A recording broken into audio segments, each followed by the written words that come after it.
Caríssimos irmãos e irmãs, nós continuamos com a leitura do capítulo 10 de São João, em que Jesus, ainda hoje, novamente, ele diz que ele tem as ovelhas, versículo 26, eu já vos disse, vós porém não acreditais, porque não sois das minhas ovelhas. Jesus aqui se coloca como o pastor. Ele diz: as minhas ovelhas escutam a minha voz, eu as conheço e elas me seguem. Aqui, meus santos, a importância aqui, o trecho aqui central é esse.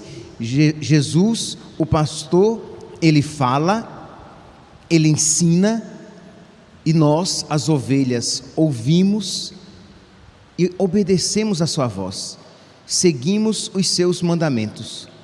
Na primeira leitura de hoje, retirada dos Atos dos Apóstolos, diz que Barnabé e Saulo passaram um ano lá em Antioquia, passaram um ano inteiro trabalhando juntos naquela igreja e instruíram uma numerosa multidão. E em Antioquia, os discípulos foram pela primeira vez chamados com o nome de cristãos, isto é, que eram discípulos de Cristo.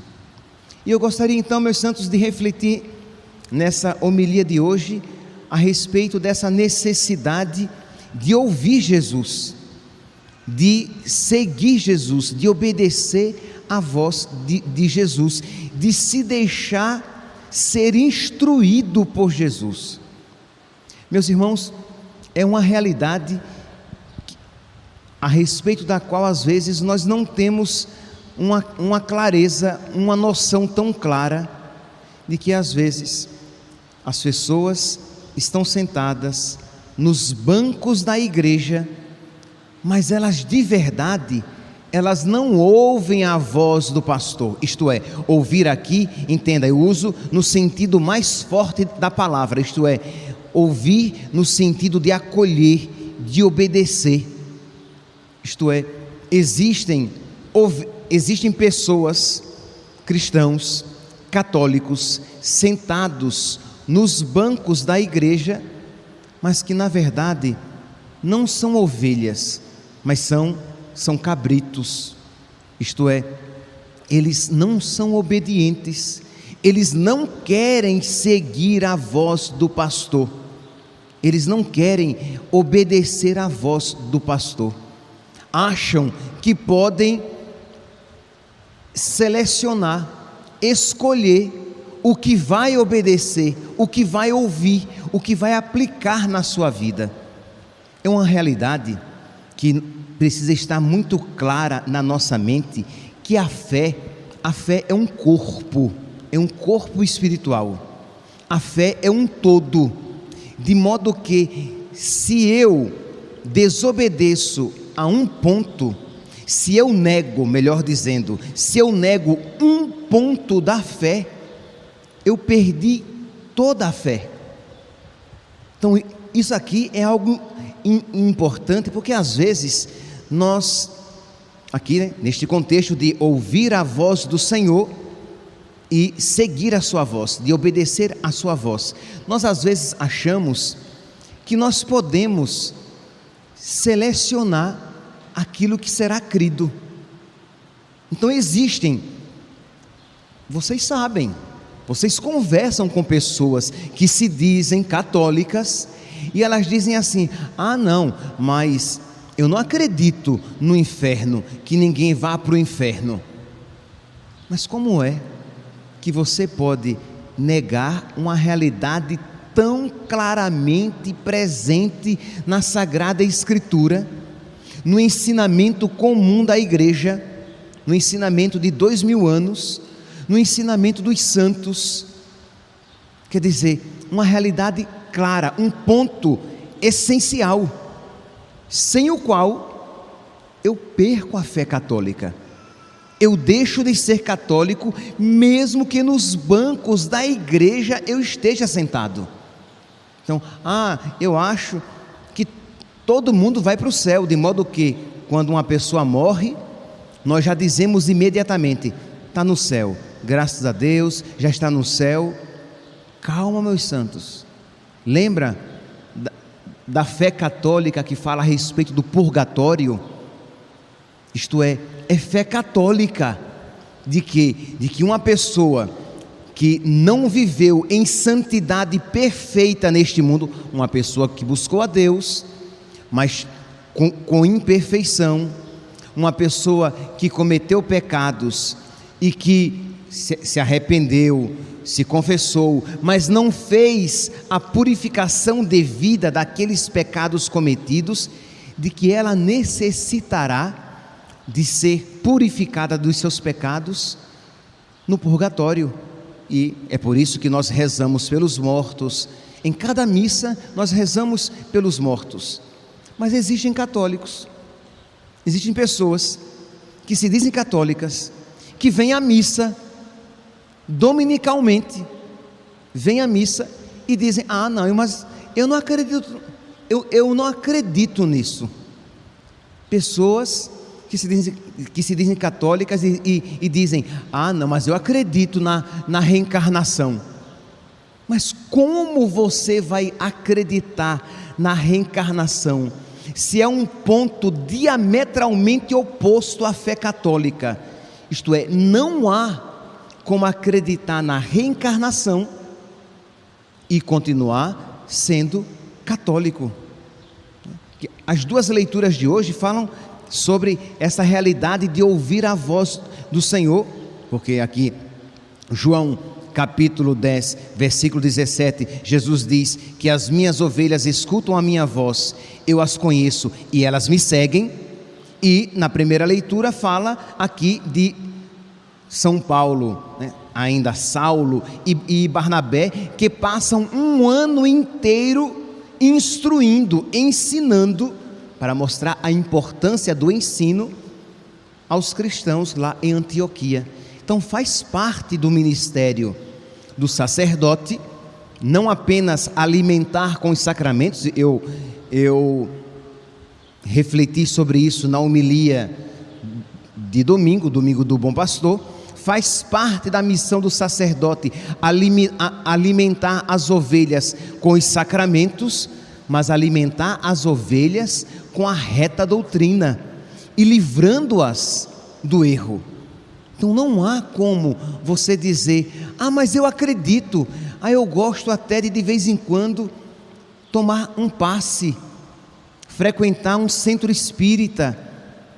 Mas não há, a partir do momento que você nega, repito, para que isso fique bem claro, e quando eu digo isso, meus santos, eu digo porque eu os amo, eu digo porque eu quero o bem de vocês, não porque eu seja radical, mas é caridade. Ensinar a verdade é caridade. O mercenário, como diz Jesus, ele não se importa com as ovelhas, então ele vai falar sempre palavras bonitas para agradar a plateia. Mas um bom pastor, um sacerdote que queira imitar o bom pastor que é Jesus, ele vai ensinar, mesmo quando isso pode de alguma maneira desagradar, mesmo quando isso de alguma maneira possa incomodar. Mas é dever de caridade para o bem espiritual, porque senão a pessoa está na igreja fisicamente, mas não está espiritualmente. Por quê? Porque ela na verdade é uma protestante, é um protestante. Porque o que é um protestante? Um protestante é alguém que escolheu em que ele vai crer. A palavra heresia, em latim, heresis, significa isso: escolher, selecionar. Então o protestante, ele crê em Jesus. O protestante, ele crê no batismo. Mas o protestante, ele não crê no sacerdócio. O protestante, ele não crê na Eucaristia. O protestante, ele não crê na unção dos enfermos. Então percebeu? Ele escolheu o que ele vai crer. Ora, essa mesma postura própria de um protestante continua presente em não poucos católicos.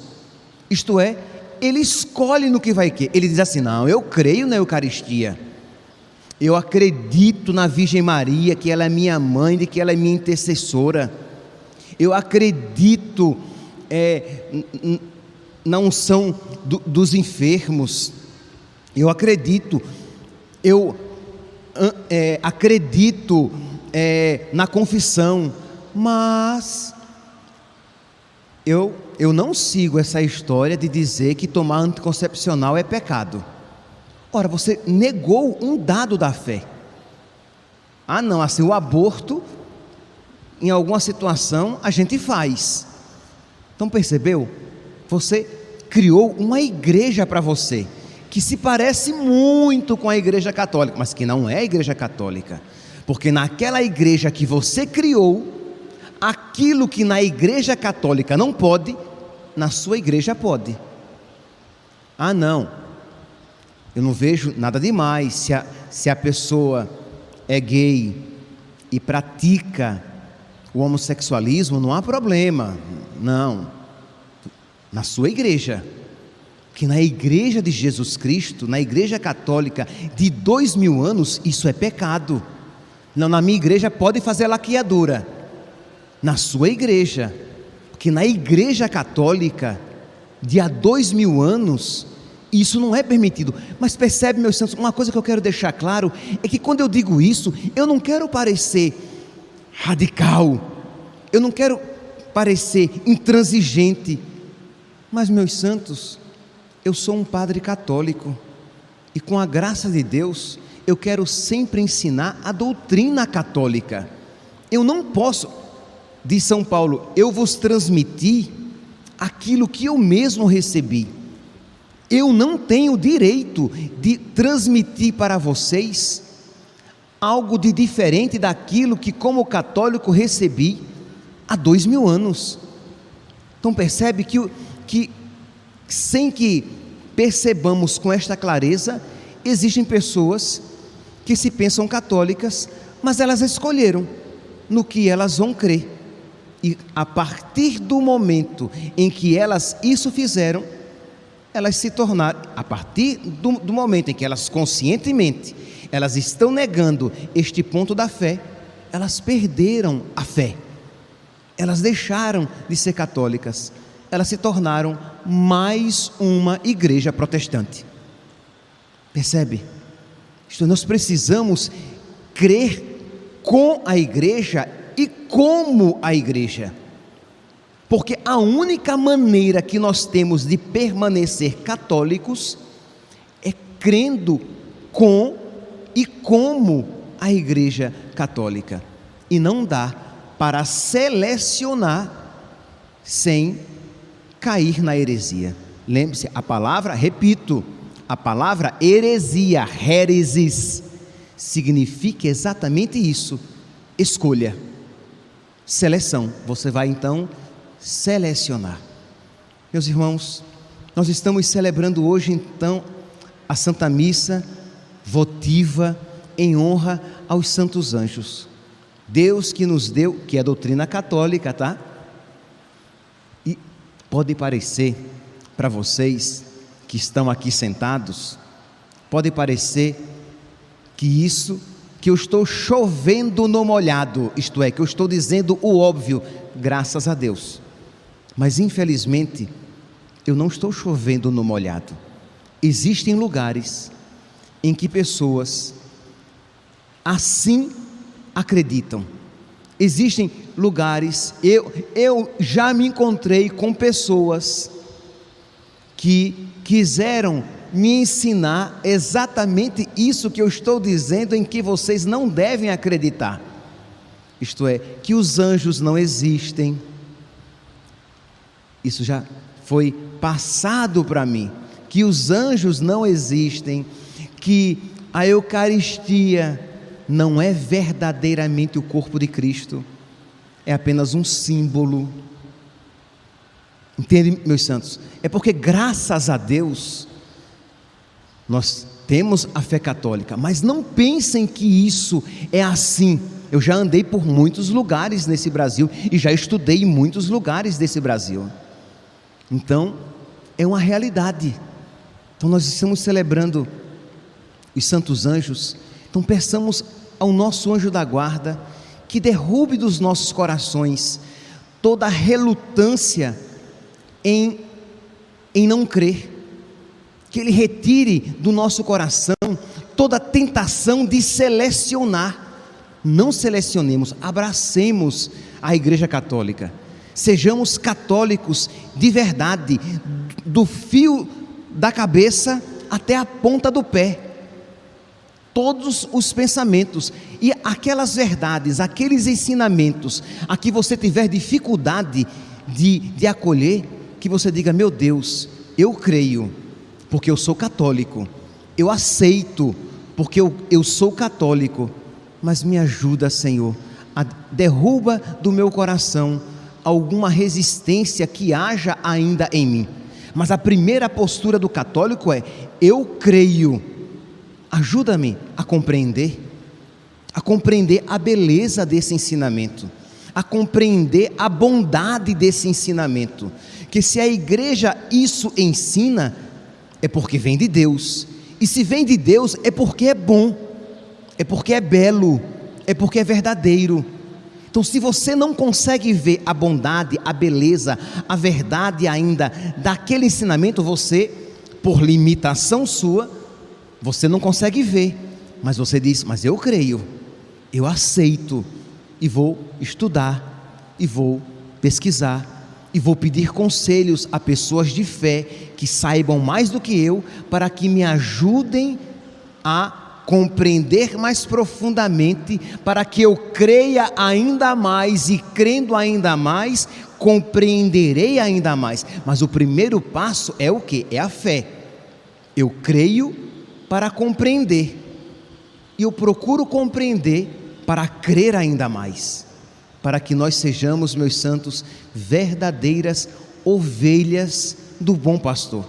As minhas ovelhas ouvem, versículo 27, as minhas ovelhas escutam a minha voz, eu as conheço e elas me seguem, e eu lhes dou a vida eterna, e elas jamais se perderão. Louvado seja nosso Senhor Jesus Cristo, para sempre seja louvado.